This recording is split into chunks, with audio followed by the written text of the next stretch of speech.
ஆண்டவராகிய இயேசு கிறிஸ்துவின் பரிசுத்த நாமத்திலே உங்களை வாழ்த்தி வரவேற்பதில் பெரிதும் மகிழ்ச்சி அடைகிறேன். இந்த ஆராதனைக்காக நாம் ஆண்டவருக்கு நன்றி செலுத்துவோம். பெந்தைக்கோஸ்தே திருநாளுக்கு பின்வரும் 15வது ஞாயிற்றுக்கிழமையை நாம் ஆசரித்து கொண்டிருக்கிறோம். இந்த ஆராதனையிலும் God's judgment is just and merciful. தேவனின் நியாய தீர்ப்பு நியாயமானதோடு கூட இரக்கங்களோடு கூடியது என்று சொல்லி சிந்திப்பதற்கு திருச்சபை நமக்கு அறைகூவல் விடுத்திருக்கிறது. இந்த நாளின் ஆராதனை நம் ஒவ்வொருவருக்கும் ஆசீர்வாதமாக இருக்கட்டும். ஆவியோடும் உண்மையோடும் தேவனை ஆராதிப்பதற்கு கர்த்தர் நமக்கு கிருபை செய்வாராக. பரிசுத்தர் பரிசுத்தரே, பரலோக ராஜாவே, எப்போதும் இருப்பவரே, இனிமேலும் வருபவரே என்று சொல்லி ஆண்டவரை ஆராதிப்போம்.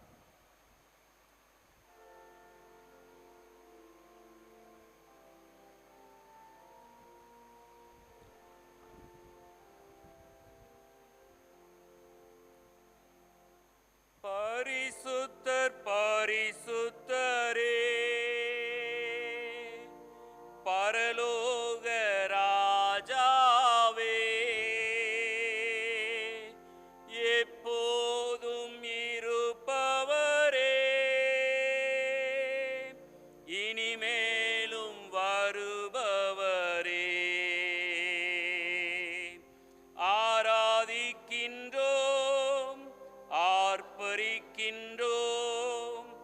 அன்பு செய்கின்றோம். பிதாவே,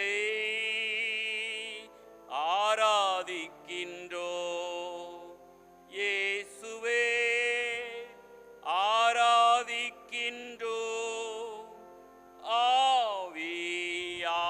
ஆவியானவரே, அன்பு செய்கின்றோம்.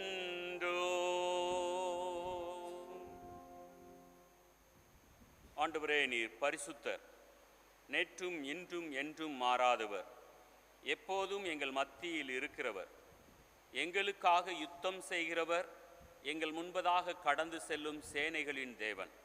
உம்மை துதிக்கிறோம், போற்றுகிறோம், உம்முடைய நாமத்திற்கு மகிமைகளை கொண்டு வருகிறோம். உம்முடைய நாமத்தை நாங்கள் தாழ்ந்து ஆர்ப்பரிக்கிறோம். ஐயா, உம்முடைய சமூகத்தில் மீண்டுமாக வந்திருக்கிறோம். கடந்த 8 மாத காலங்களாக நீர் எங்களை பாதுகாத்ததற்காக நன்றி சொல்லுகிறோம். இந்த புதிய மாதத்திற்குள்ளாக அழைத்து வந்திருக்கிறீர். இந்த மாதத்தின் நன்மையினாலும் கிருபையினாலும் எங்களை முடிசூட்டும். நாங்கள் உமக்குள் தொடர்ந்து மகிமையாய் வெற்றி சிறப்பதற்கு கிருபைதாரும். இந்த ஆராதனையில் தேவன் எங்களோடு இடைபடுவீராக. நாங்கள் ஆவியோடும் உண்மையோடும் உம்முடைய நாமத்தை ஆராதிப்பதற்கும் வேத வசனங்களை வாசித்து கற்றுக்கொள்வதற்கும் இந்த வசனங்களின்படி இந்த சமுதாயத்திற்கு நாங்கள் ஆசீர்வாதமுள்ள மக்களாக வாழ்ந்து காட்டுவதற்கும் உதவி செய்யும். தேவ கரத்திற்குள்ளாக அர்ப்பணிக்கிறோம். இயேசுவின் நல நாமத்தில் பிதாவே, ஆமேன். ஆண்டவருடைய நாமத்திற்கு மகிமை உண்டாக. பாமாலை 267 பாடுவோம். போற்றும் போற்றும் புண்ணியநாதரை போற்றும்.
நம்முடைய கர்த்தராகிய இயேசு கிறிஸ்துவினுடைய கிருபையும் பிதாவாகிய தேவனுடைய அன்பும் பரிசுத்த ஆவியானவருடைய அந்யோன்ய ஐக்கியமும் இன்றும் என்றும் நம் அனைவரோடும் கூட இருப்பதாக.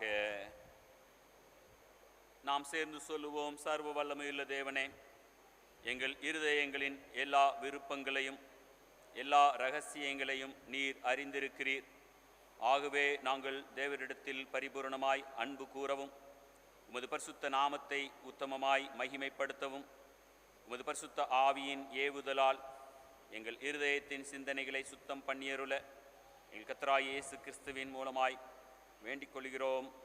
ஆமேன். உன்னதத்தில் இருக்கிற தேவனுக்கு மகிமையும்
ஜெபிப்போம்.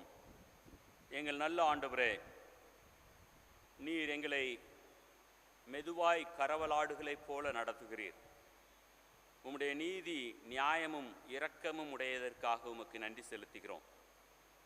எங்களுடைய பாவங்களுக்கு தக்கதாக எங்களுக்கு சரி கட்டாமல் எங்கள் மீது இரக்கம் கொண்டு இம்மட்டும் காத்து வருகிற கிருபைக்காக உமக்கு நன்றி.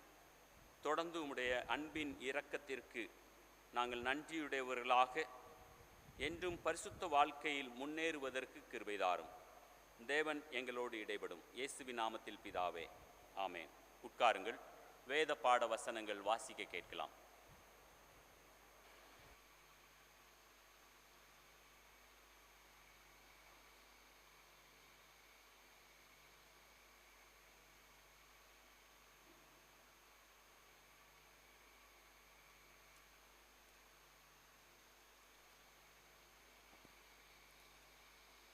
வாசிக்கும்படியாக தெரிந்து கொள்ளப்பட்ட முதலாம் வேத பகுதி ஏசியா தீர்க்கதரிசியின் புஸ்தகம் 51ஆம் அதிகாரம் வசனங்கள் 3 முதல் 8 முடிய. ஏசாயா 51 வசனங்கள் 3 முதல் 8 முடிய. கர்த்தர் சீயோனுக்கு ஆறுதல் செய்வார். அவர் அதன் பாழான ஸ்தலங்களை எல்லாம் தேர்தலடைய செய்து அதன் வனாந்தரத்தை ஏதேனைப் போலவும் அதன் அவாந்தர வெளியை கர்த்தரின் தோட்டத்தைப் போலவும் ஆக்குவார். சந்தோஷமும் மகிழ்ச்சியும் துதியும் கீத சத்தமும் அதில் உண்டாயிருக்கும். என் ஜனங்களே, எனக்கு செவி கொடுங்கள். என் ஜாதியாரே, என் வாக்கை கவனியுங்கள். வேதம் என்னிலிருந்து வெளிப்படும். என் பிரமாணத்தை ஜனங்களின் வெளிச்சமாக ஸ்தாபிப்பேன். என் நீதி சமீபமாய் இருக்கிறது. என் இரட்சிப்பு வெளிப்படும். என் புயங்கள் ஜனங்களை நியாயம் தீர்க்கும். தீவுகள் எனக்கு காத்திருந்து என் புயத்தின் மேல் நம்பிக்கையாயிருக்கும். உங்கள் கண்களை வானத்துக்கு ஏறெடுங்கள், கீழே இருக்கிற பூமியையும் நோக்கி பாருங்கள். வானம் புகையைப் போல் ஒழிந்து போம், பூமி வஸ்திரத்தைப் போல் பழசாய்ப்போம், அதன் குடிகளும் அப்படியே ஒழிந்து போவார்கள். என் இரட்சிப்போ என்றென்றைக்கும் இருக்கும், என் நீதி அற்றுப்போவதில்லை. நீதியை அறிந்தவர்களே, என் வேதத்தை இருதயத்தில் பதித்திருக்கிற ஜனங்களே, எனக்கு செவி கொடுங்கள். மனுஷரின் நிந்தனைக்கு பயப்படாமலும் அவர்கள் தூஷணங்களால் கலங்காமலும் இருங்கள். பொட்டுப்பூச்சி அவர்களை வஸ்திரத்தைப் போல் அரித்து, புழு அவர்களை ஆட்டுமயிரை போல் தின்னும். என்னுடைய நீதியோ என்றென்றைக்கும் நிலைக்கும், என் இரட்சிப்பு தலைமுறை தலைமுறை தோறும் இருக்கும். வாசிக்கும்படியாக தெரிந்து கொள்ளப்பட்ட முதலாம் வேத பகுதி வாசித்து முடித்தாயிற்று. தேவனுக்கே மகிமை உண்டாதாக. ஆமென்.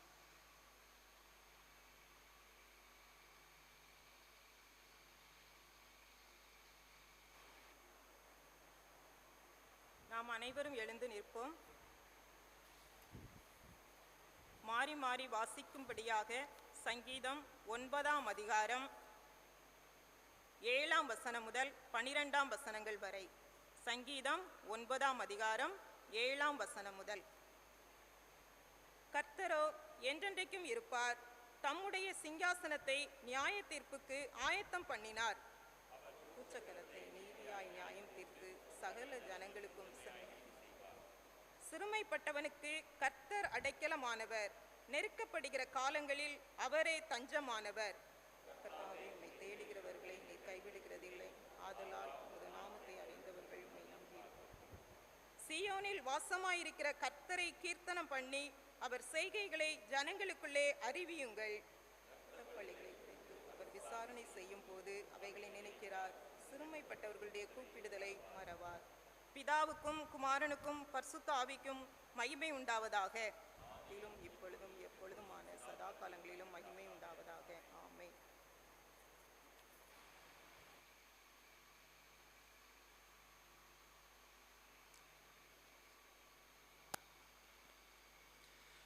வாசிக்கும்படியாக தெரிந்து கொள்ளப்பட்ட இரண்டாம் வேத பாடம் அப்போஸ்தலனாகிய பவுல் ரோமருக்கு எழுதின நிருபம் 2ஆம் அதிகாரம் வசனங்கள் 1 முதல் 11 வரை.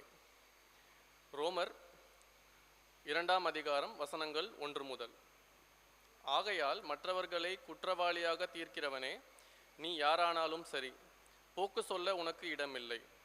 நீ குற்றமாக தீர்க்கிறவைகள் எவைகளோ அவைகளை நீயே செய்கிறபடியால் நீ மற்றவைகளை குறித்து சொல்லுகிற தீர்ப்பினாலே உன்னை தானே குற்றவாளியாக தீர்க்கிறாய். இப்படிப்பட்டவைகளை செய்கிறவர்களுக்கு தேவனுடைய நியாய தீர்ப்பு சத்தியத்தின்படியே இருக்கிறதென்று அறிந்திருக்கிறோம். இப்படிப்பட்டவைகளை செய்கிறவர்களை குற்றவாளிகள் என்று தீர்த்தும் அவைகளையே செய்கிறவனே, நீ தேவனுடைய நியாய தீர்ப்புக்கு தப்பிக்கொள்ளலாம் என்று நினைக்கிறாயோ? அல்லது தேவ தயவு நீ குணப்படும்படி உன்னை ஏவுகிறது என்று அறியாமல் அவருடைய தயவு, பொறுமை, நீடிய சாந்தம் இவைகளின் ஐஸ்வர்யத்தை அசட்டை பண்ணுகிறாயோ? உன் மன கடினத்திற்கும் குணப்படாத இருதயத்திற்கும் ஏற்றபடி தேவனுடைய நீதியுள்ள தீர்ப்பு வெளிப்படும் கோபாக்கினை நாளிலே உனக்காக கோபாக்கினையை குவித்து கொள்ளுகிறாயே. தேவன் அவனவனுடைய கிரியைகளுக்கு தக்கதாய் அவனவனுக்கு பலனளிப்பார். சோர்ந்து போகாமல் நற்கிரியைகளை செய்து மகிமையையும் கனத்தையும் அழியாமையையும் தேடுகிறவர்களுக்கு நித்திய ஜீவனை அளிப்பார்.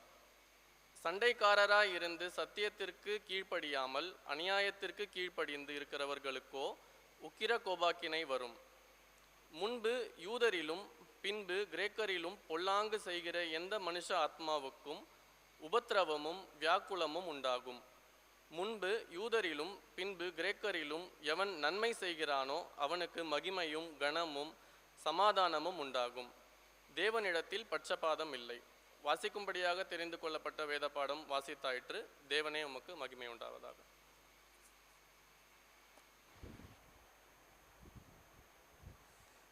மறுபடியுமாக நாம் அனைவரும் எழுந்திருந்து பாமாலை 214 பாடுவோம். மேலோக வெற்றி சபையும்.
வாசிக்கும்படியாக தெரிந்தெடுக்கப்பட்டிருக்கிற சுவிசேஷ வேத பாடம் தூய யோவான் எழுதின நற்செய்தி நூல் 8வது அதிகாரம் 2வது வசனம் முதல் 11வது வசனம் வரை அடங்கியிருக்கிற இயேசு கிறிஸ்துவின் சுவிசேஷ வார்த்தையை கேளுங்கள்.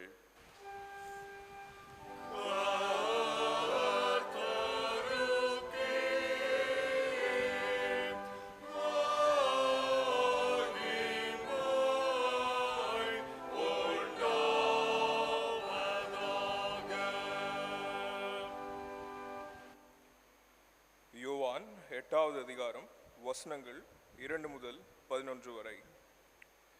மறுநாள் காலையிலே இயேசு திரும்பி தேவாலயத்திற்கு வந்தபோது ஜனங்கள் எல்லாரும் அவரிடத்தில் வந்தார்கள். அவர் உட்கார்ந்து அவர்களுக்கு உபதேசம் பண்ணினார்.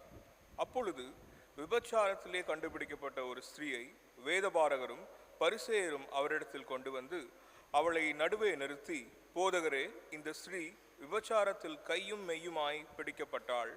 இப்படிப்பட்டவர்களை கல்லெறிந்து கொல்ல வேண்டும் என்று மோசே நியாயப்பிரமாணத்தில் நமக்கு கட்டளையிட்டிருக்கிறாரே, நீர் என்ன சொல்லுகிறீர் என்றார்கள். அவர் மேல் குற்றம் சுமத்துவதற்கான காரணம் உண்டாகும் பொருட்டு அவரை சோதிக்கும்படி இப்படி சொன்னார்கள். இயேசுவோ குனிந்து விரலினால் தரையில் எழுதினார். அவர்கள் ஓயாமல் அவரை கேட்டுக்கொண்டிருக்கையில் அவர் நிமிர்ந்து பார்த்து, உங்களில் பாவமில்லாதவன் இவள் மேல் முதலாவது கல்லெறிய கடவன் என்று சொல்லி அவர் மறுபடியும் குனிந்து தரையிலே எழுதினார். அவர்கள் அதை கேட்டு தங்கள் மனசாட்சியினால் கடிந்து கொள்ளப்பட்டு பெரியோர் முதல் சிறியோர் வரைக்கும் ஒவ்வொருவராய் போய்விட்டார்கள். இயேசு தனித்திருந்தார். அந்த ஸ்திரீ நடுவே நின்றாள். இயேசு நிமிர்ந்து அந்த ஸ்திரீயை தவிர வேறொருவரையும் காணாமல், ஸ்திரீயே, உன்மேல் குற்றம் சாட்டினவர்கள் எங்கே? ஒருவனாகிலும் உன்னை ஆக்கினைக்குள்ளாக தீர்க்கவில்லையா என்றார். அதற்கு அவள், இல்லை ஆண்டவரே என்றாள். இயேசு அவளை நோக்கி, நானும் உன்னை ஆக்கினைக்குள்ளாக தீர்க்கிறதில்லை, நீ போ, இனி பாவம் செய்யாதே என்றார். இது இயேசுவின் சுவிசேஷ வார்த்தை.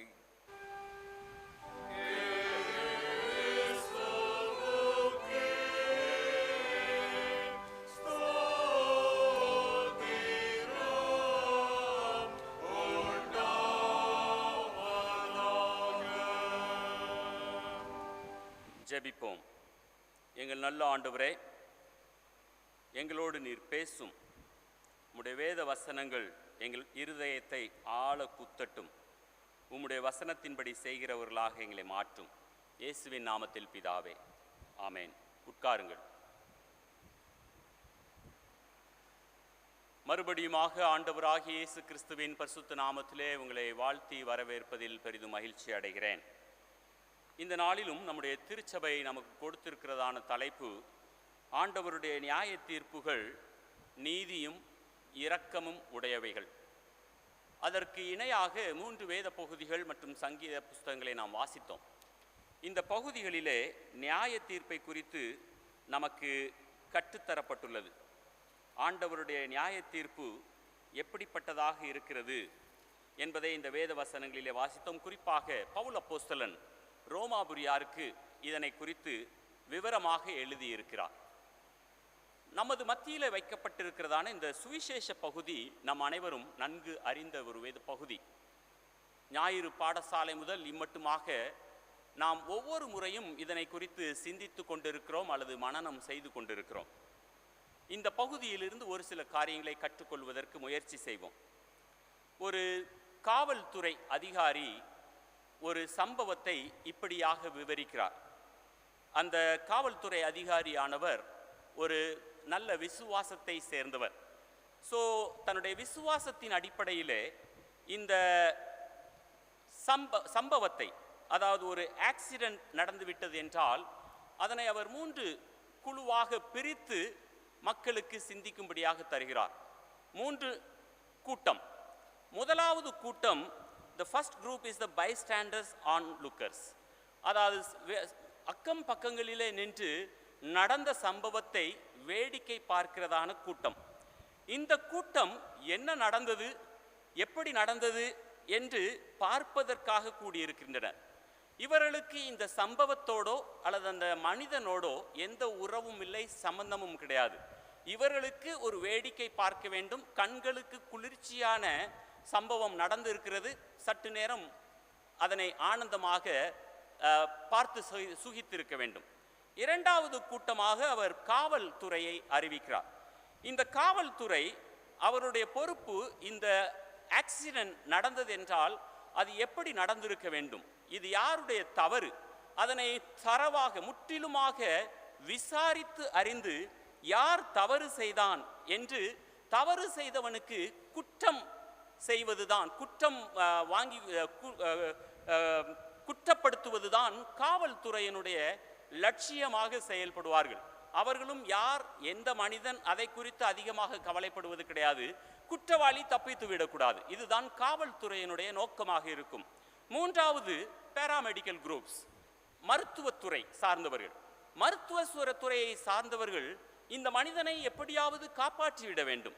இவனுக்கு அவன் குற்றம் செய்தவனா குற்றம் செய்யாதவனா, யாருடைய தவறினால் இந்த ஆக்சிடென்ட் நடந்தது, இதை குறித்து எல்லாம் இவர்களுக்கு எந்த கவலையும் கிடையாது.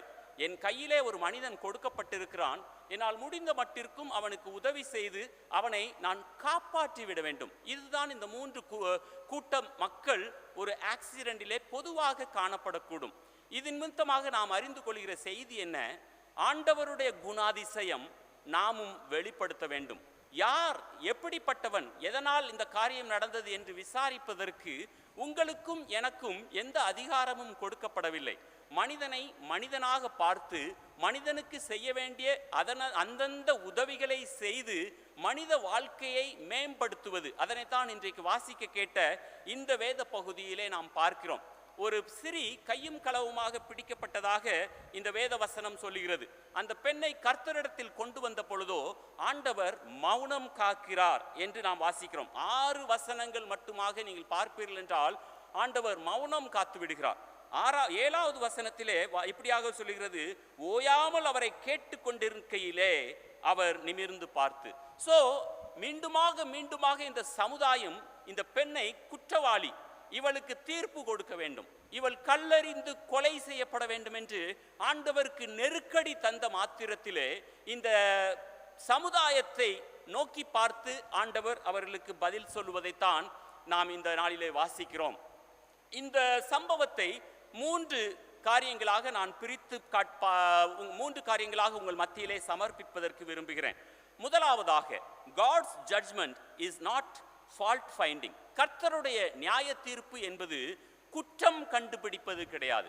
யார் குற்றவாளி என்று பார்த்து குற்றத்தை தண்டித்து அதிலே மகிழ்ந்து இருப்பது கர்த்தருடைய குணாதிசயமே கிடையாது. இப்பொழுது ஒரு நபர் ஆண்டவருடைய சமூகத்திலே கொண்டு வரப்பட்டிருக்கிறார். சமுதாயம் சொல்லுகிறது, ஆண்டவரே, இந்த பெண் விபச்சாரத்திலே கையும் மெய்யுமாக பிடிக்கப்பட்ட பெண் என்று சொல்லுகிறது. மோசேயின் நியாய பிரமாணத்தின்படி இவள் கல்லறிந்து கொல்லப்பட வேண்டும். ஆனால் ஆண்டவர் மௌனம் காத்து விடுகிறார்.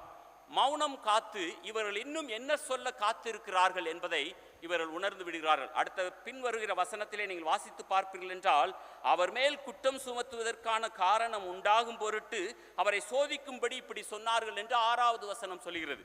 இவருடைய உள்ளத்தின் எண்ணத்தை முதலாவதாகவே அறிந்து கொண்ட ஆண்டவர் இவர்களுக்கு எந்த பதிலும் கொடுக்கவில்லை. God's judgment is not fault finding.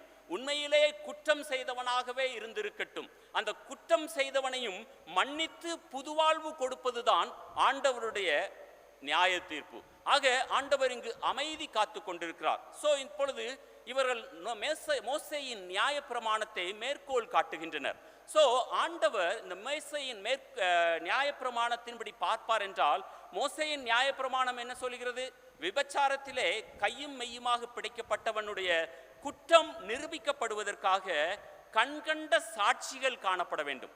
கண்கண்ட சாட்சிகள் எப்பொழுது இல்லையோ அந்த குற்றம் நிரூபிக்கப்படுவதில்லை. ஆனால் இந்த மனிதர்கள் சொல்லுவது இவள் கையும் மெய்யுமாக பிடிக்கப்பட்டாள் என்று. ஆனால் ஆண்டவர் இவர்கள் சொல்லுகிற இந்த வார்த்தையை சந்தேகப்படுகிறார். கையும் மெய்யுமாக பிடிக்கப்பட்டால் என்பது பொய் என்பதை ஆண்டவர் உணர்ந்து கொள்கிறார். ஏனென்றால் மோசேயின் நியாய பிரமாணத்தின்படி ஒருவன் ஒரு பெண்ணை பிடித்து வந்து, ஐயா, இந்த பெண் ஒரு நபரோடு படுக்கை அறைக்குள்ளாக செல்வதை பார்த்தேன் என்று சொல்வது போதுமானது கிடையாது. ஐயா, படுக்கை அறைக்குள் சென்று அவர்கள் வேறு ஏதாவது வேலைகளை செய்திருக்கலாம். நீ உண்மையாகவே கையும் மையுமாக பிடித்திருப்பாய் என்றால் உண்மையான ஆதாரங்களோடு வா. படுக்கை அறைக்குள் சென்றான் என்று சொல்லுவது மோசையின் நியாயப்பிரமாணத்தின்படியாக அல்லது உங்களுடைய சட்ட திட்டங்களின்படியாக போதுமான சாட்சியமாக ஏற்றுக்கொள்ளப்படாது.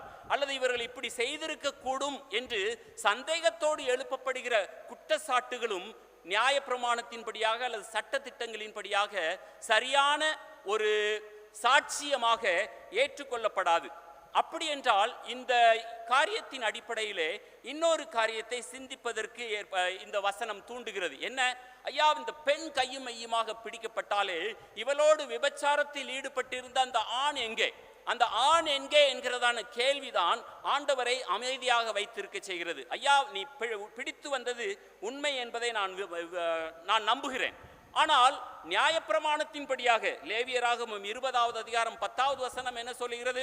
மோசேயின் நியாயப்பிரமாணத்தை நீங்கள் மேற்கோள் காட்டுகிறீர்கள். இந்த மோசேயின் மேற்கோள் படியாக ஐயா, விபச்சாரத்தில் கண்டுபிடிக்கப்பட்ட ஆணும் பெண்ணும் கொலை செய்யப்பட வேண்டும். இங்கே நீங்கள் பிடித்து கொண்டு வந்திருப்பது ஒரு பெண்ணை மாத்திரமே. அப்படி என்றால் இவளோடு விபச்சாரத்தில் ஈடுபட்ட பெண் எங்கே போய்விட்டால் நீங்கள் இவரை இந்த பெண்ணுக்கு விரோதமாக ஏதோ சூழ்ச்சி செய்கிறீர்கள் என்பதை இந்த வசனத்தினால் நான் புரிந்து கொள்ள முடிகிறது என்பதை ஆண்டவர் சொல்லாமல் இந்த மனிதர்களுக்கு சொல்லி கொண்டிருக்கிறார். ஏனென்றால் ஆண்டவர் யார் மீதும் குற்றம் கண்டுபிடித்து நீ குற்றவாளி என்று சொல்லி அவனை ஒதுக்கி வைக்க விரும்பவில்லை. இந்த கூட்டத்தை ஆண்டவர் லகுவாக சொல்லி இருக்கலாம், நீங்கள் ஒரு பெண்ணை குற்றம் கண்டுபிடிப்பதற்காக கொண்டு வந்திருக்கிறீர்கள், ஆகவே வேண்டுமென்றே அந்த ஆணை தப்பிக்க வைத்து விட்டிருக்கிறீர்கள், நீங்கள் தான் குற்றவாளி, இவள் குற்றவாளி அல்ல என்று இந்த கூட்டத்தை தீர்ப்பு செய்திருக்கலாம், அல்லது இந்த பெண்ணை தீர்ப்பு செய்திருக்கலாம். இருவருக்கும் மத்தியிலே ஆண்டவர் அமைதி காத்து கொண்டிருக்கிறார். ஆண்டவர் அமைதி காத்து இவர்களாகவே புரிந்து கொள்வார்களா என்று ஆண்டவர் இவர்களை நோக்கி பார்த்து கொண்டிருக்கிறார். அன்பின் திருச்சபையே, இந்த உலகத்திலே குற்றம் சுமத்துவது மிகவும் லகுவான செயல். நம்முடைய குடும்பங்களிலே நாம் ஒருவருக்கு மேல் ஒருவர் குற்றத்தை சுமத்தி விடுவோம், அல்லது சமுதாயத்திலே நாம் ஒருவருக்கு மேல் ஒருவர். உண்மையிலேயே குற்றம் செய்த நண்பர் என்னுடைய மிகவும் இணக்கமான நண்பர் என்றால் அவரை நாம் குற்றம் செலுத்துவதற்கு முன் வருவதே கிடையாது. எனக்கு பிடிக்காத நபர் அல்லது நான் யாரோ ஒரு நபர் அறியாதவன், அவனை உடனடியாக நான் குற்றம் சுமத்துவதற்கும், என்னுடைய உறவினர்கள் எனக்கு மிகவும் பிடித்தவர்கள் அல்லது என்னோடு மிகவும் இணக்கமாக இருக்கிறவர்களுக்கு நியாயம் செலுத்துவதற்கு நாம் தாமதித்து கொண்டிருக்கிறோம். ஆனால் ஆண்டவருடைய வசனம் இந்த கால வேளையிலே சொல்கிறது, நான் யாரையும் குற்றப்படுத்துவதற்காக வரவில்லை, என்னுடைய நியாயங்கள் நீதியாகவும் அது இரக்கம் உடையவைகளாகவும் காணப்படும் என்று ஆண்டவர் இந்த நாளிலே உங்களுக்கும் எனக்கும் விவரித்து சொல்லுவதற்கு விரும்புகிறார். திருச்சபையே, நாம் இன்றைக்கு யார் யார் மீதெல்லாம் குற்றங்களை கண்டுபிடித்து கொண்டிருக்கிறோம். இவன் இப்படி, இவள் அப்படியாக செயல்பட்டு கொண்டிருக்கிறாள். இந்த பொறுப்பு உங்களுக்கும் எனக்கும் கொடுக்கப்படவில்லை. ஆண்டவர் சொல்கிறார், நியாயவிதி தினம் வரும் மட்டுமாக குற்றங்களை அடக்கி வைத்திருங்கள், அந்தந்த நாளிலே அந்தந்த மனிதர்களுக்கான நியாய தீர்ப்புகள் கொடுக்கப்பட்டுவிடும். ஐயா, குற்றம் கண்டுபிடிப்பேன் என்றால் நானும் அதே அளவு குற்றவாளி என்பதை ஆண்டவர் இந்த நாளிலே உங்களோடும் எனக்கும் சொல்லுகிறார். ஆகவே ஆண்டவர் தரையிலே குனிந்து எழுதுகிறார். ஆண்டவர் 10 கற்பனைகளை கொடுக்கும் பொழுது கற்பாறைகளிலே எழுதுகிறார். ஏனென்றால் கற்பாறைகளில் எழுதப்பட்ட வசனம் உறுதியானது, நிலையானது, என்றென்றும் நிலைத்திருக்கக்கூடியது. இப்பொழுதும் இந்த பெண்ணை பார்த்தவுடனே அவரால் கற்பாறைகளிலே எழுதியிருக்க முடியும். கற்பாறையிலே எழுதி அது நிரந்தரமாக எல்லா மக்களுக்கும் அவர் பறைசாற்றி இருக்கலாம். ஆனால் எந்த ஒரு மனிதனுடைய குற்றங்களையும் பாறைகளில் எழுதி நீ குற்றவாளி என்று சொல்லி உன்னையும் என்னையும் குற்றப்படுத்துவது ஆண்டவருடைய குணாதிசயமே இல்லை. மணலிலே எழுதுகிறார். காரணம், மணலிலே எழுதுவது அடுத்த நிமிடத்திலே அழிந்து போய்விடும். கர்த்தர் எவன் ஒருவனுடைய குற்றத்தையும் தன்னுடைய நினைவு குறிப்பில் வைத்திருப்பதே கிடையாது. நான் குற்றவாளி என்பது ஆண்டவருக்கு தெரியும். ஆனால் நான் செய்த குற்றங்களை எல்லாம் ஆண்டவர் அவருடைய முதுகுக்கு பின்னாலே எரிந்து போடுகிறார், சமுத்திரத்தின் ஆழத்திலே எரிந்து போடுகிறார் என்று ஏசாயா தீர்க்கன் சொல்லியிருக்கிறார். ஆக ஆண்டவர் எந்த ஒரு மனிதனையும் குற்றவாளி என்று குற்றம் தீர்ப்பதில்லை.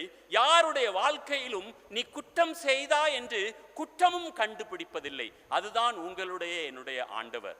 ஐயா, நான் உண்மையிலேயே குற்றம் செய்தவனாக இருந்தாலும் கூட ஆண்டவர் என்னுடைய குற்றங்களை மறந்து விடுகிறார், மன்னிப்பதற்கு ஆயத்தமாக இருக்கிறார். திருச்சபையே, ஆண்டவருடைய நியாயங்கள் நீதியானவைகள், மேலும் அவைகள் இரக்கமுடையவைகள். மேலும் இன்னும் ஒரு காரியத்தை இதே காரியத்திலே நாம் பார்க்கிறோம். he is not condemning anyone. அதாவது கண்டமினேஷன் இஸ் ஹாரிபிள் என்பது ஆண்டவருக்கு தெரியும். கண்டனம் செய்வது என்பது ஒரு பயங்கரமான காரியம். ஒரு மனிதனை நீங்கள் கண்டனம் செய்து விடுவீர்கள் என்றால் அந்த மனிதன் தன்னுடைய முழுமையான வாழ்க்கையை வாழ்ந்து காட்ட முடியாது. ஆகவே ஆண்டவர் இங்கு கண்டனம் செய்யாதபடிக்கு Jesus was just ignoring the entire crowd. முழு கூட்டத்தையும் அவர் நிராகரித்து கொண்டிருக்கிறார். இரண்டாவதாக நாம் என்ன பார்க்கிறோம்? God's judgment is self evaluation. இங்கே ஆண்டவர் தரையிலே குறிந்து எழுதுகிறார். அப்படி என்றால் ஆண்டவர் உங்களை நீங்களே சுயமாக மதிப்பீடு செய்து கொள்ளுங்கள். நான் எந்த விதத்திலே நீதியானவன், நான் எந்த விதத்திலே நியாயமானவன், இவன் மீது குற்றம் சுமத்துகிறேன், நான் உண்மையிலேயே குற்றமற்றவனாக இருக்கிறேனா? நீ உன்னை சுய மதிப்பீடு செய்து பார்.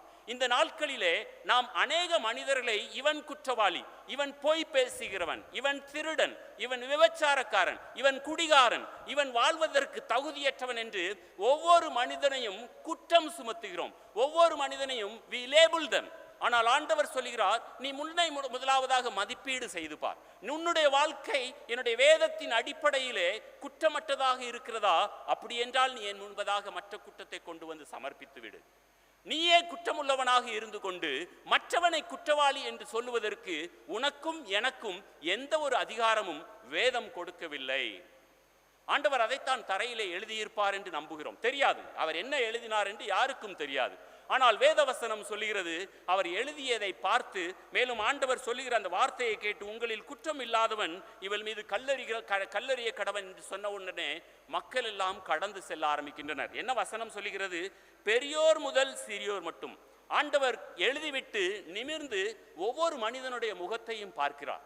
ஒவ்வொரு மனிதனுடைய முகத்தையும் பார்க்கும் பொழுது அந்தந்த மனிதன் செய்த தவறுகள் அவனுக்கு ஒரு படமாக ஓட ஆரம்பிக்கிறது. ஓ, நான் இப்படிப்பட்ட தவறுகளை செய்திருக்கிறேன் என்றால் நான் இந்த பரிசுத்த இடத்தில் நிற்பதற்கு கூட தகுதியற்றவன் என்று சொல்லி கற்களை போட்டுவிட்டு ஓட ஆரம்பித்து விட்டார்கள், பெரியவர்கள் முதல் சிறியவர் வரை. அப்படி என்றால் என்ன?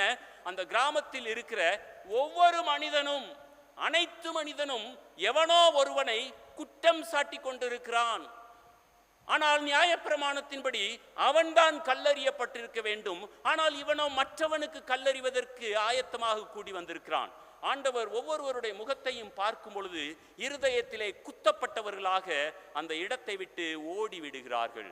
ஐயா, உங்களை சுயமதிப்பீடு செய்து பார்க்க வேண்டும். என்னை நான் சுயமதிப்பீடு செய்து பார்க்க வேண்டும். நீங்கள் எப்பொழுது கடைசியாக உங்களுடைய வாழ்க்கையை ஆய்வு செய்து பார்த்தீர்கள்? உங்களுடைய வாழ்க்கையின் தவறுகளை ஆண்டவருடைய சமூகத்திலே எப்பொழுது கடைசியாக அறிக்கையிட்டீர்கள்? மற்றவர்களை குற்றம் சுமத்துவது மிகவும் எளிது, ஆனால் தன்னைத்தானே மதிப்பீடு செய்து பார்ப்பது மிகவும் கடினம். நாம் மதிப்பீடு செய்தாலும் கூட லகுவான காரியங்களை மாத்திரம் செய்கிறோம். ஆனால் தொடர்ந்து அதே குற்றங்களை நாம் செய்து கொண்டிருக்கிறவர்களாகவே காணப்படுகிறோம். முதலாவதாக ஆண்டவர் யாரையும் குற்றம் சுமத்துவதில்லை. இரண்டாவதாக ஆண்டவர் உங்களையும் என்னையும் சுய மதிப்பீடு செய்வதற்கு அழைக்கிறார். மூன்றாவதாக God's judgment is just and merciful. ஆண்டவர் சொல்கிறார், மகளே, நானும் உன்னை குற்றம் தீர்ப்பதில்லை, இனிமேல் தவறு செய்யாதே. ஐயா, எந்த ஒரு மனிதனும் தவறு செய்தவனே. வேதவசனம் சொல்லுகிறது, நல்லவன் ஒருவனும் இல்லை, ஒருவனுமே இல்லை, நீதி செய்கிறவன் இல்லவே இல்லை என்று வேதாகமத்திலே நாம் வாசிக்கிறோம். ஆக ஒவ்வொரு மனிதனும் ஏதோ ஒரு விதத்திலே குற்றங்களை செய்து கொண்டிருக்கிறோம். திருச்சபையே, ஆண்டவர் இந்த நாளிலே உங்களையும் என்னையும் மன்னிக்க விரும்புகிறார். உங்களுக்கும் எனக்கும் என்னுடைய குற்றங்களுக்கு ஏற்ற விதமாக தண்டனையை கொடுக்காதபடிக்கு அதனை மன்னித்து என்னையும் உங்களையும் தேவ சன்னிதானத்தில் மாசற்றவனாக நிறுத்துவதற்கு ஆண்டவர் விரும்புகிறார். திருச்சபை ஆயத்தமா? ஒரு சம்பவத்தை சொல்லி நான் முடிக்க விரும்புகிறேன். தென் ஆப்பிரிக்கா நாடு, ஆப்பிரிக்கா நாட்டிலே கருப்பு இனத்து மக்கள் வாழ்ந்து கொண்டிருக்கின்றனர். அங்கே வெள்ளையர்கள் ஆட்சியை அமைத்து கொண்டிருக்கின்றனர். இந்த வெள்ளையர்கள் சிறுபான்மை மக்களாக காணப்பட்டனர். ஏனென்றால் அது கருப்பு இன மக்களுடைய நாடு. ஆயினும் இந்த வெள்ளை இனத்தை மக்கள் கருப்பின மக்களை அடிமைப்படுத்தி அவர்களுக்கு கொடுக்க வேண்டிய எந்த உரிமைகளையும் கொடுப்பதில்லை.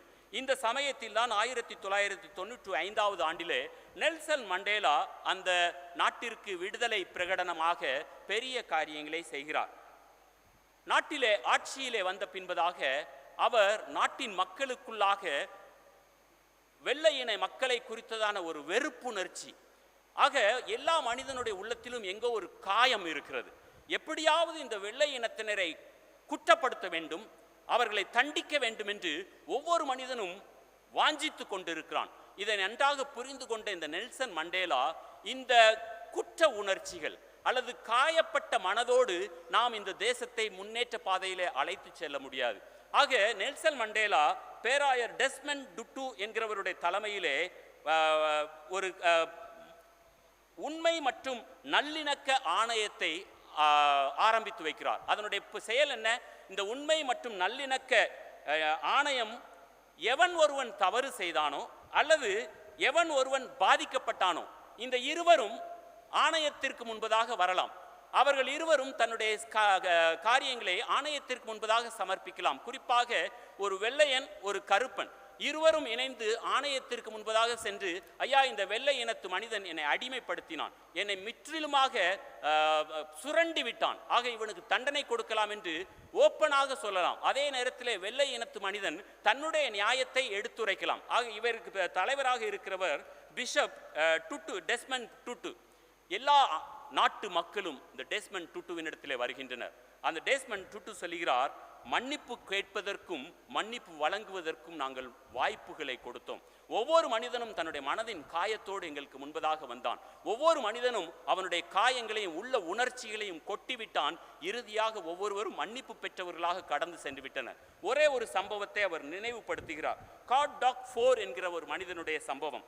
இந்த குடும்பத்தினரை வெள்ளை இனத்து மக்கள் இவர்கள் காரிலே சென்று கொண்டிருக்கும் பொழுது வெள்ளை இனத்தான் அவருடைய கார்களை மறித்து இந்த குடும்பத்தை தெருவிலே எடுத்து போட்டு மிகவும் வன்மையாக அவர்களோடு நடந்து கொண்டனர். வன்முறை செய்தனர், அடித்தனர், காரை உடைத்தனர். இப்படியாக மிகப்பெரிய வன்முறையான செயல் இந்த குடும்பத்திற்கு ஏற்பட்டு விட்டது. இப்பொழுது இந்த குடும்பம் இந்த ஆணையத்திற்கு முன்பதாக வந்திருக்கிறது. அந்த ஆணையத்திலே இவர்கள் கேட்கப்படுகிறார், உங்களுக்கு விரோதமாக குற்றம் செய்தவர் யார்? குற்றம் செய்தவரும் அழைத்து வரப்படுகிறார். அப்பொழுது பிஷப் டுட்டு கேட்கிறார், ஐயா, இந்த மனிதர் உங்களுக்கு விரோதமாக பெரிய குற்றத்தை செய்தார் என்பதை நாங்கள் நம்புகிறோம். ஆனால் இந்த மனிதரை நீங்கள் மன்னிப்பதற்கு ஆயத்தமாக இருக்கிறீர்களா? அவர் செய்தது செய்வதற்கு அறியாத செயல், செய்திருக்கவே கூடாது, ஆனாலும் செய்து உங்களுடைய குடும்பத்திற்கு மிகப்பெரிய நஷ்டத்தை ஏற்படுத்தி இருக்கிறார். மன்னிப்பீர்கள் என்றால் உங்களுடைய அவருடைய வாழ்க்கை நீடித்து இருக்கும். குடும்பம் யோசித்து விட்டு சொன்னது, ஐயா, நாங்கள் இந்த ஒரு மனிதரை மட்டும்தான் மன்னிக்க வேண்டுமா, அல்லது இவரோடு கூட சேர்ந்த மற்ற அனைத்து காவல்துறையினரையும் மன்னிக்க வேண்டுமா? டுட்டு சொல்லுகிறார், இந்த ஒரு மனிதரை மட்டுமல்ல, அனைவரையும் மன்னித்து விடுங்கள். இந்த ஃபோர்டின் குடும்பம் அனைவரையும் மன்னித்து விட்டேன் ஐயா, இனிமேல் நாங்கள் இணக்கமாக வாழ்வோம் என்று சொல்லி சென்று விட்டதாம். திருச்சபையே, இன்றைக்கு நடந்த காரியம் 10-20 வருடங்களுக்கு முன்பதாக நடந்த காரியம். நாம் மன்னிப்பதற்கு ஆயத்தமாக இருக்கிறோமா? மன்னிப்பை பெறுவதற்கு ஆயத்தமாக இருக்கிறோமா? கர்த்தருடைய நியாய தீர்ப்புகள் நீதியானவைகள் மற்றும் இரக்கமுடையவர்கள். இரக்கத்தோடு உங்களையும் என்னையும் நியாயம் தீர்க்க ஆண்டவர் விரும்புகிறார். அவர் கரத்தில் நம்மை அர்ப்பணிப்போம். எழுந்திருந்து நிசையா விசுவாச பிரமாணத்தை அறிக்கை செய்வோம்.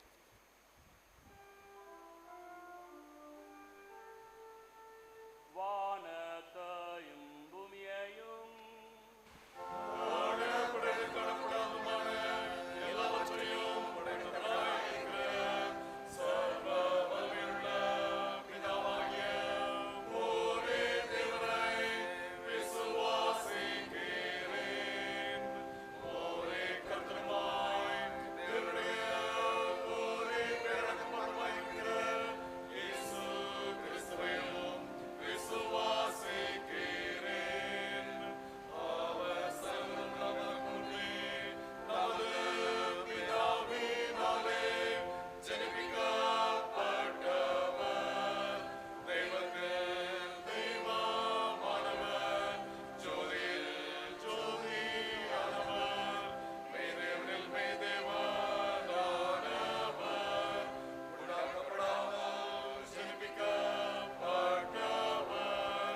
சபையார் உட்காருங்கள். திருச்சபைக்கான ஒரு சில அறிவிப்புகள். ஏற்கனவே அறிவிக்கப்பட்ட வண்ணமாக நம்முடைய திருச்சபையின் AGM annual general body meeting October மாதம் 20ஆவது தேதி நடைபெறும். ஆலய ஆராதனைக்கு பின்பதாக தயவு செய்து திருச்சபையார் ஆயத்தப்பட்டு பங்கேற்கும்படியாக அன்போடு கேட்கிறேன்.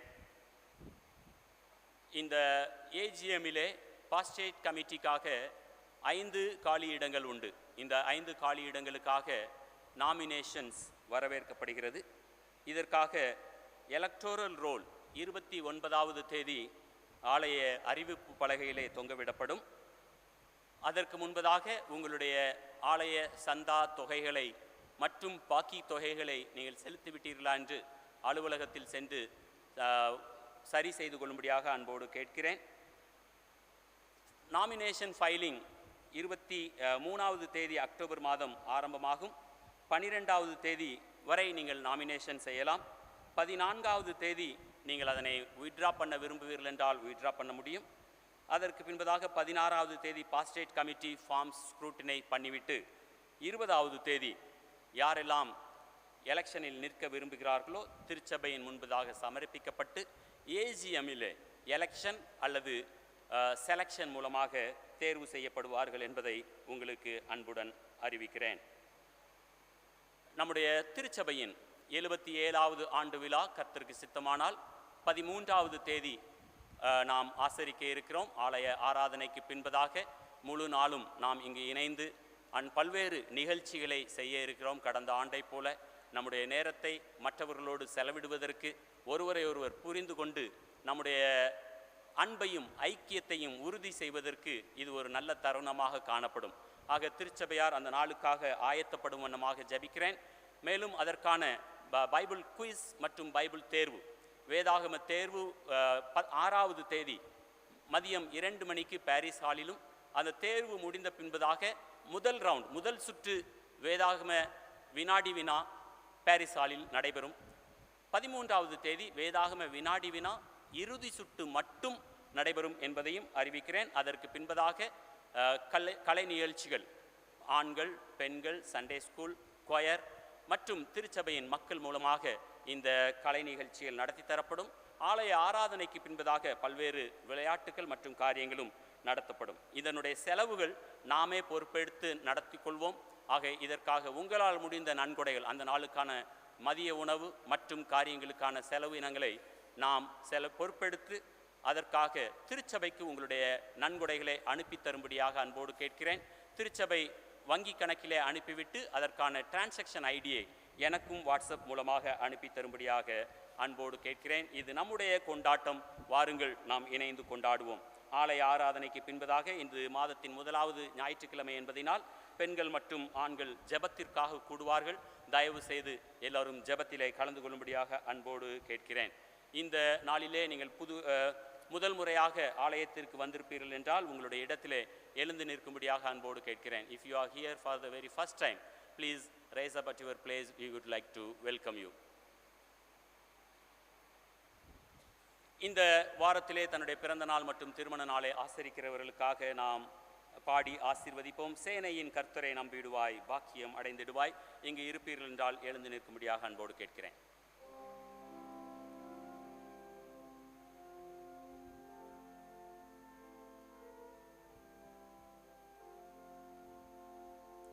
சேனையின் கர்த்தரை நம்பிடுவாய், பாக்கியம் அடைந்திடுவாய். உயர்த்திடுவார், தாங்கிடுவார், நன்மையால் நிரப்பிடுவார், நன்மையால் நிரப்பிடுவார். சேனைகளின் தேவன் நம்மோடு இருக்கின்றார். நல்லவர் அவர், வல்லவர், அடைக்கலமானவர். ஆண்டவரே, எங்களுடைய திருச்சபையின் நண்பர்களுக்காக உமக்கு நன்றி செலுத்துகிறோம். இவருடைய பாதைகள் எல்லாம் நீர் நடத்தி வருகிறீர். சேனைகளின் தேவனாக முன் சென்று ஜெய கிறிஸ்துவாக இவர்களை முன்னேறி செல்வதற்கு பலன் கொடுக்கிறீர். உமக்கு நன்றி. இவருடைய வாழ்க்கை ஓட்டத்திலே இம்மட்டும் போதுமானவராக இருந்தீர். இனிமேலும் இவர்களை தாங்கி நடத்துவீராக. உம்முடைய திருச்சமூகம் எப்பொழுதும் இவர்களுக்கு போதுமானதாக இருக்கட்டும். இந்த புதிய ஆண்டிலே அடிவெடுத்து வைத்திருக்கின்றனர். தேவன் இவர்களை ஆசீர்வதித்து உம்முடைய நன்மையினாலும் கிருபையினாலும் முடிசூட்டி சந்தோஷத்தையும் சமாதானத்தையும் அனுபவிக்க உதவி செய்யும். தாங்கள் பணி செய்கிற இடம், படிக்கின்ற அல்லது படித்து கொடுக்கின்ற இடங்களிலே தேவன் இவர்களை அதிகமாக பயன்படுத்த வேண்டும். என்றும் இவர்கள் இந்த சமுதாயத்திற்கு ஆசீர்வாதம் கொண்டு வருகிறவர்களாகவே நீர் பயன்படுத்துவீராக. எம்முடைய சமூகத்திலே இவருடைய விண்ணப்பங்கள் அங்கீகரிக்கப்பட்டு வாழ்க்கை ஓட்டத்திலே என்றும் ஜெயமாக காணப்படுவதற்கு நீர் உதவி செய்யும். தேவ சமூகத்திலே உம்முடைய நாமத்தினாலேயே ஆசீர்வதிக்கிறோம். இயேசுவின் நல்ல நாமத்தில் பிதாவே, ஆமேன். உட்காருங்கள். மன்றாட்டு ஜெபம்.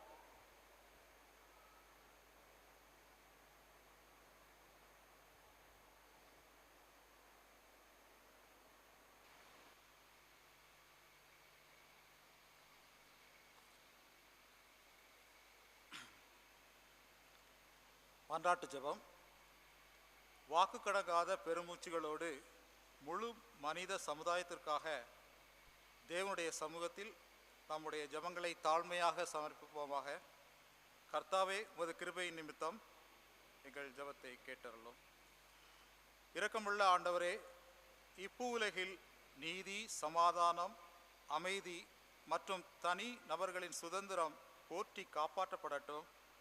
தற்சமயம் நடந்து வரும் ரஷ்யா, உக்ரைன், இஸ்ரேல், பாலஸ்தீனம் தாக்குதல்கள் மற்றும் பிற நாடுகளுக்கு இடையே நடக்கும் பல்வேறு மோதல்கள், யுத்தங்கள், பயங்கரவாதங்கள், தீவிரவாதங்கள் விரைவில் நிறுத்தப்படவும் அமைதி நிலவவும் கிருபை செய்தருளும். விசேஷமாக சிறுவர்கள், மாணவர்கள், பெண்கள் மற்றும் அனைவரின் பாதுகாப்புக்காகவும் நலனும் விசாரிக்கப்படுவதாக. இந்நாடுகளின் தலைவர்களுக்கு ஞானம் தந்து நாடுகளுக்கிடையிலே சமாதானம் பிறக்கவும் அமைதி திரும்பவும் உதவி செய்யும். கர்த்தாவே, உமது கிருபையின் நிமித்தம் எங்கள் ஜெபத்தை கேட்டருளும். எங்கள் தாய் திருநாட்டினை சமூகம் சமர்ப்பிக்கிறோம். சமீபகால கனமழையினாலே பாதிக்கப்பட்டுள்ள கேரளா, திரிபுரா, மகாராஷ்டிரா, குஜராத், ராஜஸ்தான் போன்ற மாநிலங்களுக்காக ஜெபிக்கிறோம். பெருவெள்ளத்தினால் ஏற்பட்ட சேதங்களில் உயிரிழந்தவர்களின் குடும்பங்கள், காயமடைந்தவர்கள், தங்கள் வீடுகள் மற்றும் சொந்த சுகங்களை இழந்தவர்களை சமூகம் சமர்ப்பிக்கிறோம். அங்கு நிலைமை விரைவிலே சீரடைய கிருபை தாரும். நிவாரண பணிகள் விரைவிலே நடைபெறவும் மக்கள் பயனடையவும் கிருபை தாரும். விசேஷமாக மணிப்பூர் மாநிலத்திற்காக அண்டை வருகிறோம். இங்கு சமுதாயங்களுக்குள் ஏற்பட்டிருக்கிற ஆழமான காயங்கள் மாற்றப்படட்டும். நிலையான சமாதானமும் நிலவ கிருபை புரியும். மக்களுக்குள் சீரான வாழ்வு மறுபடியும் கிடைக்கவும் அவர்கள் வாழ்வு மறுபடியும் நிலைநாட்டப்படவும் அருள் தந்து காப்பீராக. மேலும் நாடு எதிர்கொண்டிருக்கும் வறுமை, வீட்டு மற்றும் பணித்தள வன்முறைகள், விலைவாசி உயர்வு, வேலையில்லா திண்டாட்டம், ஜாதி மத வேறுபாடுகள் தீர்க்கப்பட எங்கள் தலைவர்களுக்கு விசேஷித்த ஞானத்தை கொடுத்தருளும். கர்த்தாவே, உமது கிருபை நிமித்தம் எங்கள் ஜெபத்தை கேட்டருளும். நமது குடியரசுத் தலைவர் முர்மு, பிரதமர் மோடி, டில்லியின் லெப்டினன்ட் கவர்னர் சக்சேனா, முதலமைச்சர் கெஜ்ரிவால் மற்றும் எல்லா மாநில முதலமைச்சர்கள், தலைமை நீதிபதி சந்திரசூட், முப்படை தலைவர்கள், இவர்களின் கீழ் அதிகாரத்தில் உள்ள அனைவருக்கும் ஞானத்தை தாரும். இவர்கள் ஒருமனப்பட்டு செயல்படவும் கட்சி பாகுபாடுகளை கடந்து நாட்டின் முன்னேற்றத்திற்காக உழைக்கவும் அருள் புரியும். கர்த்தாவே, உமது கிருபை நிமித்தம் எங்கள் ஜெபத்தை கேட்டருளும். உலக திருச்சபைகள், விசேஷமாக இந்திய திருச்சபைகள் உம்மில் பலப்படுத்தப்படட்டும். துன்பப்படுத்தப்படும் திருச்சபைகள் விசுவாசத்தில் உறுதியாய் நிலைநிற்கவும், விசுவாசத்தின் பரீட்சையாக சிறைப்பிடிக்கப்பட்டுள்ளோர், மத எதிர்ப்பு சக்தியினால் சரீர பாதிப்புக்குட்பட்டு சிகிச்சை பெறுகிறவர்கள் அனைவரின் நலனும் விசாரிக்கப்படுவதாக. நமது நாட்டில் செயல்படுகிற அனைத்து மிஷனரி ஊழியங்களுக்காகவும் அநேக எதிர்ப்புகள் மத்தியிலும் உறுதியாய் செயல்படும் ஊழியக்காரர்களுக்காகவும் அவர்களின் குடும்பங்களுக்காகவும் அவர்கள் மூலமாக செய்யப்படுகிற ஊழியங்கள் மூலமாக அநேக ஆத்துமாக்கள் ஆதாயப்படுத்திக் கொள்ளப்படவும் கிறிஸ்தவ மக்களின் சாட்சியுள்ள ஜீவியத்திற்காக உம்மை நோக்கி வேண்டிக் கொள்கிறோம். கர்த்தாவே, உமது கிருபை நிமித்தம் எங்கள் ஜெபத்தை கேட்டருளும். எங்கள் பிரதம பேராயர் விஜய் நாயக், தென்னிந்திய திருச்சபையின் எல்லா தலைவர்கள், மார்த்தமா திருச்சபையின் தலைவர் தியோடோசிஸ், எங்கள் பிஷப் பால் சிரப், எங்கள் போதகர்கள் மோனதீப், ரத்னராஜ், ஜெயக்குமார் மற்றும் எல்லா லேலீடர்கள், பாஸ்ட்ரேட் கமிட்டி அங்கத்தினர்கள், பாடகர் குழு, ஞாயிறு பாடசாலை மற்றும் ஆண்கள், பெண்கள், வாலிபர் ஐக்கிய குழுக்கள், இவர்கள் யாவருக்கும் ஞானத்தை தந்து வழி நடத்தியறலும். கர்த்தாவே, உமது கிருபை நிமித்தம் எங்கள் ஜெபத்தை கேட்டறலும்.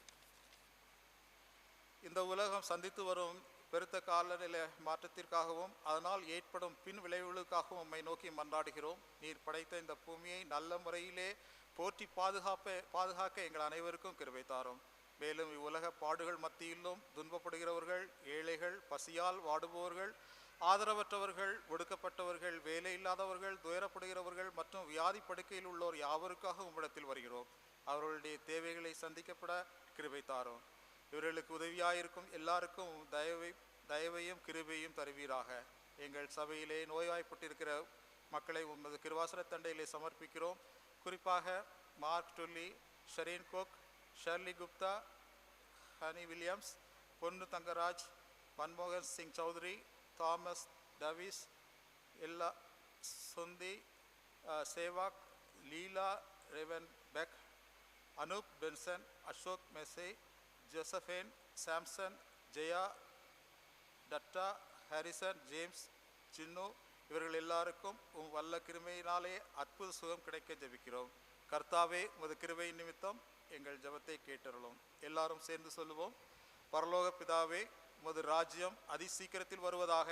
நாங்கள் ஏறெடுத்த இந்த விண்ணப்பங்களை இயேசு கிறிஸ்துவின் நாமத்தின் நிமித்தம் எங்களுக்கு அனுகரித்தருளும். ஆமேன்.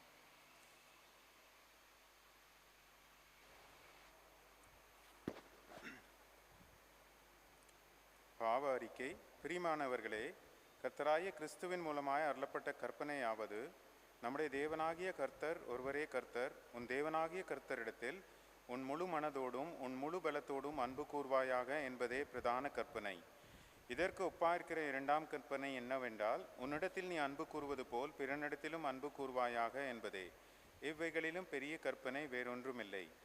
தேவன் தம்முடைய ஒரே பேரான குமாரனை விசுவாசிக்கிறவன் எவனோ அவன் கெட்டு போகாமல் நித்திய ஜீவனை அடையும்படிக்கு அவரே தந்தருளி இவ்வளவாய் உலகத்தில் அன்பு கூர்ந்தார். நம்முடைய பாவங்களின் நிமித்தம் முழு இருதயத்தோடே உண்மையாய் மனஸ்தாபப்பட்டு பிறரிடத்தில் அன்பும் சிநேகமாய் இருந்து இனி தேவனுடைய கற்பனைகளை கைக்கொண்டு புதிதாக்கப்பட்டவர்களாய் அவருடைய பரிசுத்த மார்க்கத்தில் நடப்போம் என்று தீர்மானித்திருக்க நாம் நமது ஆண்டவர் இயேசு கிறிஸ்துவின் மூலமாய் சர்வ வல்லமுள்ள தேவனோடு ஒப்புரவாகும்படி மறுபடியும் நம்முடைய பாவங்களை மனத்தாழ்மையாய் அறிக்கையிடுவோம். எல்லோரும் சேர்ந்து சொல்வோம். சர்வ வல்லமுள்ள தேவனாகிய எங்கள் பரலோக பிதாவே, உமக்கு விரோதமாகவும் எங்கள் அயலாருக்கு விரோதமாகவும் எங்கள் எண்ணங்களினாலும் எங்கள் செயல்களினாலும் பாவம் செய்தோம். எங்கள் அறியாமையினாலும் பலவீனத்தினாலும் நன்மை செய்ய தவறினோம். நாங்கள் உண்மையாக எங்கள் பாவங்களுக்காக மனஸ்தாபப்பட்டு உம்மிடத்துக்கு திரும்புகிறோம். எங்களுக்காக மரித்த இயேசு கிறிஸ்துவின் நிமித்தம் நாங்கள் கடந்த காலத்தில் செய்த எல்லா பாவங்களையும் மன்னித்து நாங்கள் புது ஜீவனுள்ளவர்களாக உமது நாமம் மகிமைப்படத்தக்கதாக உம்மை சேவிக்க எங்களுக்கு அனுகரித்தலும். ஆமீன். மற்றவர்கள் குற்றத்தை மன்னித்து தங்கள் பாவங்களுக்காக உண்மையாக மனமருந்தி உம்மிடம் திரும்புகிற யாவரையும் மன்னிக்கிற சர்வ வல்லமுள்ள தேவன் தாமே நமது மேல் கிருபையாயிருந்து நமது பாவங்கள் எல்லாவற்றையும் மன்னித்து நம்மை விடுதலையாக்கி சகல நன்மையிலும் நம்மை உறுதிப்படுத்தி பலப்படுத்தி இயேசு கிறிஸ்துவின் மூலமாய் நமக்கு நித்திய ஜீவனை தந்து தம்முடனே சேர்த்து கொள்வாராக. ஆமேன். தேவரிற்கே ஸ்தோத்திரம் உண்டாவதாக. நாம் அனைவரும் எழுந்து நிற்போம். இந்த ஒரே அப்பத்தில் நாம் எல்லோரும் பங்கு பெறுகிறபடியால் அநேகவரான நாம் ஒரே அப்பமும் ஒரே சரீரவுமாய் இருக்கிறோம். ஆனபடியால் சமாதானத்துக்கு அடுத்தவைகளையும் பக்தி விருத்தி உண்டாக்கத்தக்கவைகளையும் நாடக்கடவோம். தேவ சமாதானம், தேவ சமாதானம், தேவ சமாதானம் நம் ஒவ்வொருவரோடும் தங்கியிருப்பதாக, உமது ஆவியோடும் இருப்பதாக. நம்மையும் நமது காணிக்கையும் அர்ப்பணிக்கும் வண்ணமாக கீர்த்தனை 68 பாடுவோம். வையகம் தன்னை நடுத்தீர்க்க.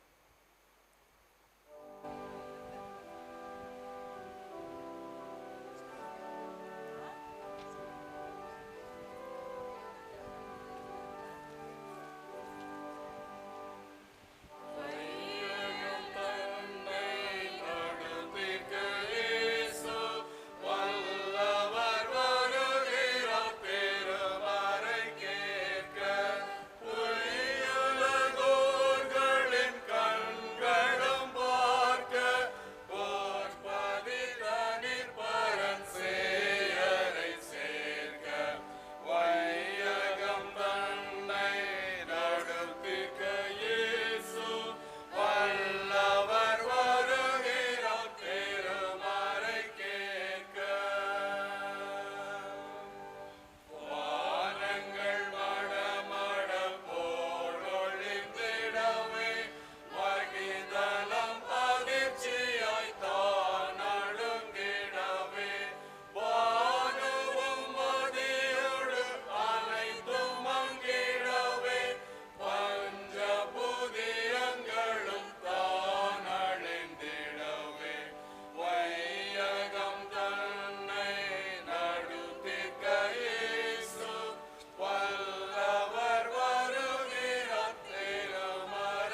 நம்மையும் நமது காணிக்கைகளையும் ஆண்டவருடைய பணிகளுக்காக அர்ப்பணிப்போமாக.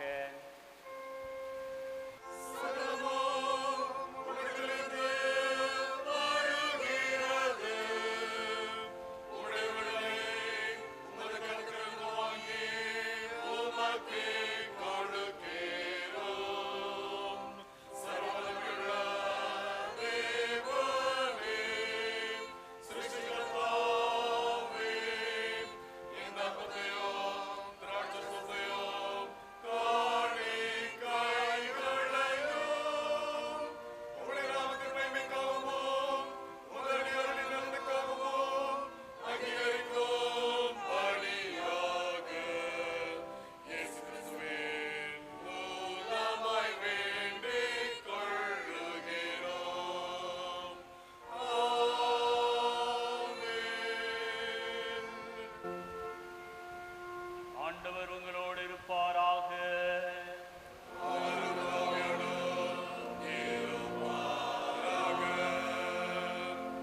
உங்கள் இருதயத்தை உயர்த்துங்கள்.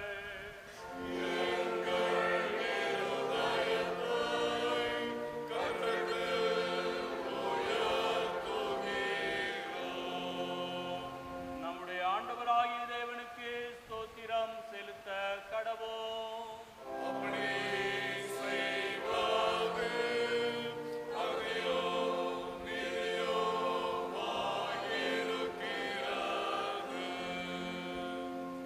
சபையார் முழங்காற்படியிடலாம் அல்லது உட்காரலாம்.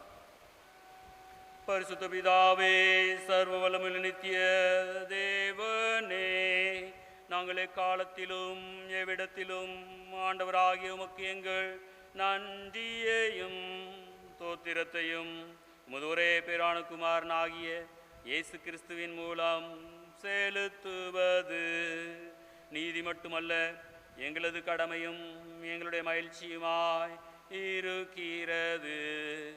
ஏனெனில் இயேசு கிறிஸ்துவே உம்முடைய சத்தியமும் ஜீவ வார்த்தையுமாய் இருக்கிறார். அவர் மூலமாக நீர் வானங்களையும் பூமியையும் அவைகளில் உள்ள எல்லாவற்றையும் ஆதி முதல் சிருஷ்டித்தீர். மனிதனையும் உமது சாயலாக உருவாக்கினீர். அவர் மூலமாகவே இவ்வுலகத்தில் வாழ்கின்ற ஒவ்வொருவரையும் ஞான ஒளிக்குள் நடத்துவீரே. அதிகாலம் முதற்கொண்டு தீர்க்கதரிசிகளையும் ஞானம் பெற்ற ஆண்களையும் மற்றும் பெண்களையும் உலக மக்கள் உம்மை வந்தடைவதற்கு வழி காண்பிப்பவர்களாக ஏற்படுத்தேனே. அவர் மூலமாகவே பாவிகளாகிய எங்களுக்கு மீட்பு உண்டாகும்படியாக அவரை மனுஷகுமாரனாக பிறப்பித்து சிலுவையில் அறைய கொடுத்து மரித்து அடக்கம் செய்யப்பட்ட பின் அவரை மறுபடியும் உயிரோடு எழுப்பினீர். அவர் மூலமாகவே உம்முடைய ஜீவனுள்ள பரிசுத்த ஆவியை தந்தருளி புது சிருஷ்டியின் முதல் பலனாக எங்களை மீட்டு கொண்டீ.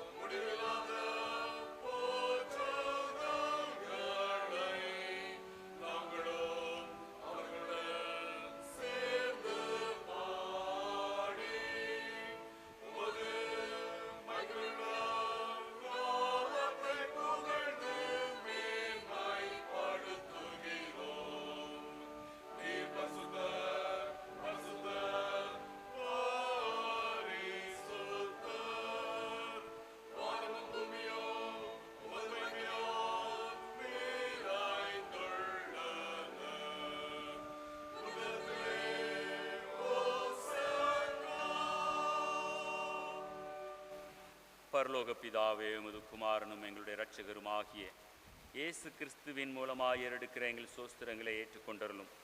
அவரின் முன்மாதிரியை பின்பற்றி அவரின் கற்பனைகளை கைக்கொள்ளும் எங்களுக்கு அப்பமும் திராட்சரசமும் ஆகிய இந்த ஈவுகளை உம்முடைய வல்லமையான பரிசுத்த ஆவியினாலே எங்களுக்காக மரித்து உயிர்த்தெழுந்தவரின் சரீரமாகவும் இரத்தமாகவும் தந்தரலும். இயேசு தாம் காட்டி கொடுக்கப்பட்ட அன்று ராத்திரியிலே அப்பத்தை எடுத்து சோஸ்திரம் பண்ணி சீஷர்களுக்கு கொடுத்து, நீங்கள் வாங்கி புசியுங்கள், இது உங்களுக்காக கொடுக்கப்படுகிற என்னுடைய சரீரம், என்னை நினைவு கூறும்படி இதை செய்யுங்கள் என்றார்.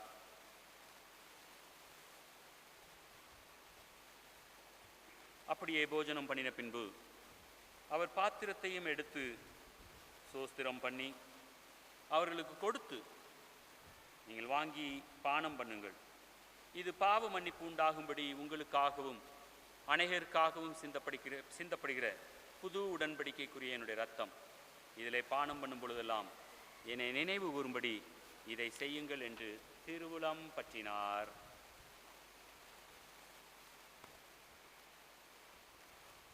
ஆகையால் பரலோக பிதாவே, அவரை நினைவு கூறும் விதமாக இந்த அப்பத்தையும் பாத்திரத்தையும் உமது சமூகத்திலே வைத்து பரிசுத்தம் பண்ணுவதன் மூலம் அவருடைய அருமையான பாடுகளையும் மரணத்தையும் மகிமையான உயிர்த்தெழுதலையும் பரமேறுதலையும் நினைவு கூர்ந்து அவருடைய மகிமையான வருகைக்காக காத்திருக்கிறோம்.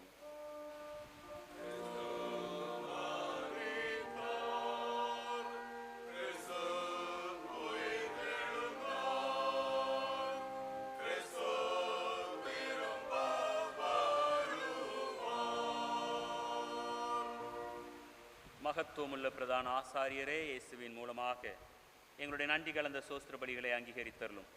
உம்முடைய தெய்வீக பிரசன்னத்தில் உம்முடைய பரிசுத்த ஈவுகளை நாங்கள் உட்கொள்ளும் பொழுது உம்முடைய ஆவியினால் எங்களை உயிர்ப்பியும், உம்முடைய அன்பினால் எங்களை ஊக்குவியும். உம்முடைய குமாரனாகிய இயேசு கிறிஸ்துவின் சரீரத்தால் எங்களை ஒருங்கிணைத்தரலும். அவரோடும் அவருக்குள்ளும் அவர் மூலமாகவும் பரிசுத்த ஆவியின் வல்லமையால் வானத்திலும் பூமியிலும் உமக்கு முன்பாக நிற்கும் யாவரோடும் கூட பிதாவே உம்மை என்றென்றைக்கும் ஆராதிக்கிறோம்.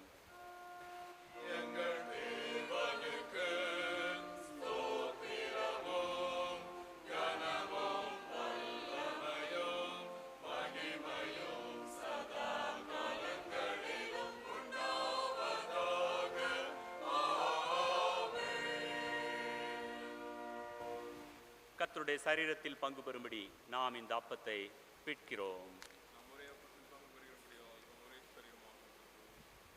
பரிசுத்தமாக்கப்பட்ட இந்த பாத்திரம் கிறிஸ்துவின் இரத்தத்தின் ஐக்கியமாயிருக்கிறது.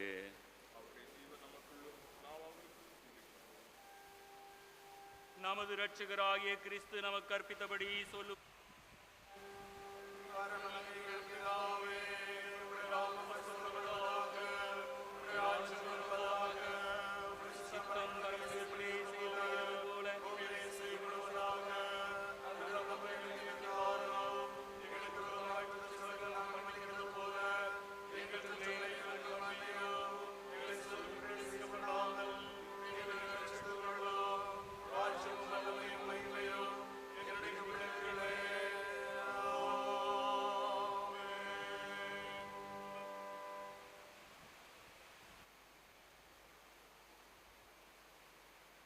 தாழ்மையின் ஜெபத்தை சேர்ந்து ஏறெடுப்போம். இரக்கமுள்ள கர்த்தாவே, எங்கள் சுயநீதியை நம்பி நாங்கள் உம்முடைய பந்தியில் சேர துணியாமல் தேவரீருடைய அளவற்ற இரக்கத்தையே நம்பி சேருகிறோம். உம்முடைய மேஜையின் கீழ் விழும் துணிக்கைகளையும் பொறுக்கிக் கொள்ள நாங்கள் பாத்திரர் அல்ல. ஆனாலும் தேவரீர் எப்பொழுதும் இரக்கம் செய்கிற லட்சணமுடைய மாறாத ஆண்டவராயிருக்கிறீர். ஆகையால் கிருபையுள்ள கர்த்தாவே, உமது அருமையான குமாரனாகிய இயேசு கிறிஸ்துவின் விலைமதியாத சரீரத்தாலும் இரத்தத்தாலும் எங்கள் பாவமுள்ள சரீரமும் ஆத்துமாவும் சுத்தமாகி எப்பொழுதும் நாங்கள் அவருக்குள்ளும் அவர் எங்களுக்குள்ளும் வாசமாயிருப்பதற்கு ஏற்ற விதமாய் அவருடைய சரீரத்தை புசித்து அவர் இரத்தத்தை பானம் பண்ண கிருபை செய்தருளும். ஆமென்.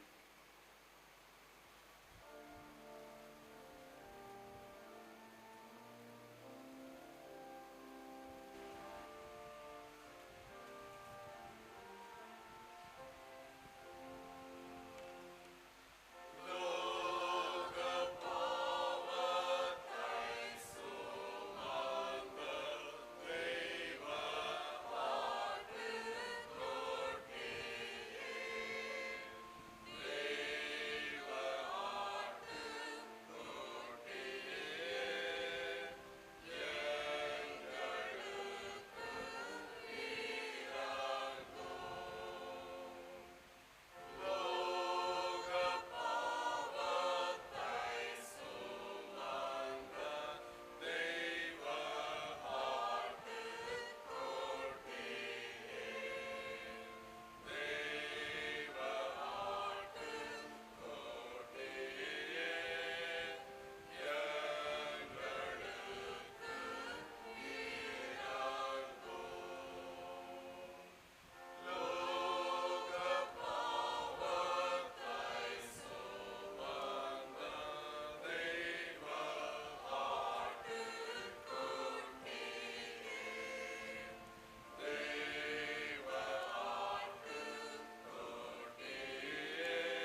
விசுவாசத்துடனே கிட்டிச் சேருங்கள். நமக்காக அடிக்கப்பட்ட கர்த்தராகிய இயேசு கிறிஸ்துவின் சரீரத்தையும் நமக்காக சிந்தப்பட்ட அவர் இரத்தத்தையும் வாங்கிக் கொள்ளுங்கள். உங்கள் இருதயத்தில் விசுவாசித்து இவைகளை உட்கொண்டு அவர் நமக்காக மரித்ததை நினைவு கூர்ந்து நன்றியை ஏறிடுங்கள்.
கிறிஸ்துவின் சரீரமும் இரத்தமும் ஆகிய சாக்கிரமந்தை விசுவாசத்துடன் பெற்றுக்கொண்டவர்களாகி நாம் அவருக்கு நன்றி செலுத்துவோமாக.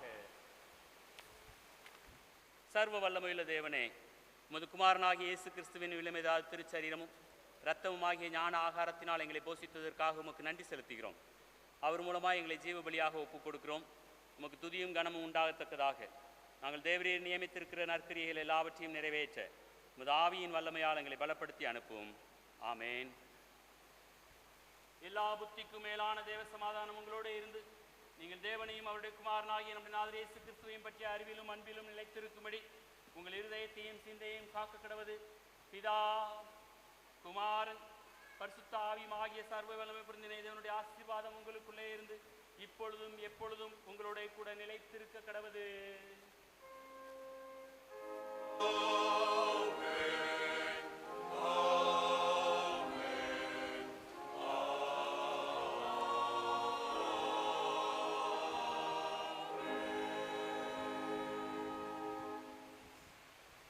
பின்பவனிக்கு இதமாக பாமாலை 203 அதோ ஒரு ஜீவவாசலை பாடுவோம்.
கர்த்தர் உங்களோடு இருப்பாராக.